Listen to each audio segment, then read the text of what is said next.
So I am beginning this video. It's going to be a two-part video so you can see the before and after.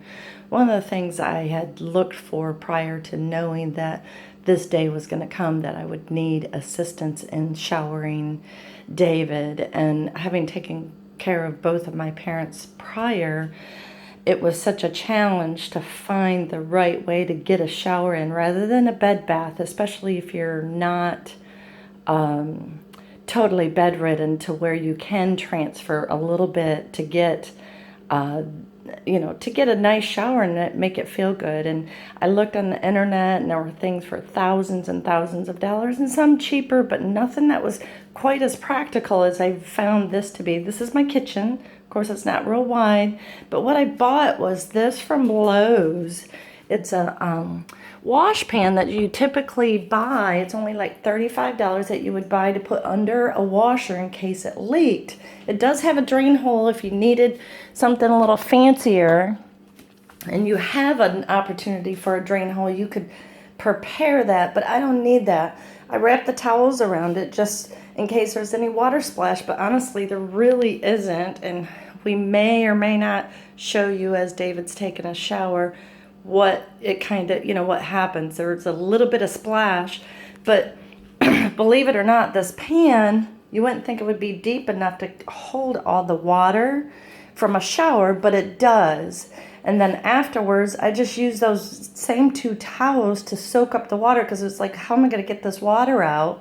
I had tried to, do a suction thing and try to get it into the dishwasher, but that didn't work. So just soaking up the two towels, that's not that big a deal.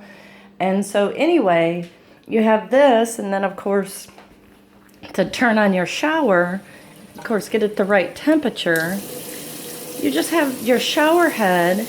And as long as you do have a shower head, if not, then that may be an expense you want to take as well. I mean, they're anywhere from $45 to $50. I put the shampoo and everything out. I always use beach towels because they're a little bit bigger. But you're just pulling this out right here as they're taking their shower.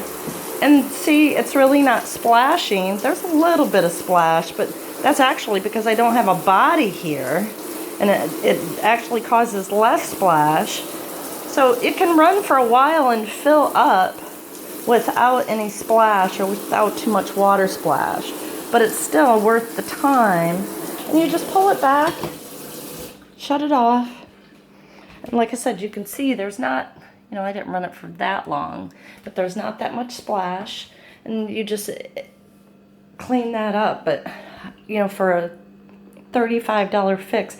And it's easier. You can bring the wheelchair right up to here and transfer the person into here. It's, and then you do want to make sure the seat's kind of set back so it doesn't splash out more. But the further back it is, the better. Actually, when I was at Lowe's and I was telling them what I wanted, they didn't think that this tray would hold the weight of somebody with a chair in it. But honestly, you can.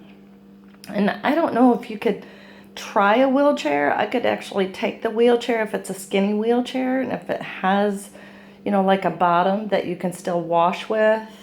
That's something to try as well. I hope this is helpful for anybody that has either hospice. The hospice aide that comes in, she was very impressed with what I had set up, and she thought this would be great to just put out there. So I'm going to post it to YouTube, and hope that this is helpful for somebody. Have a great day. Bye-bye.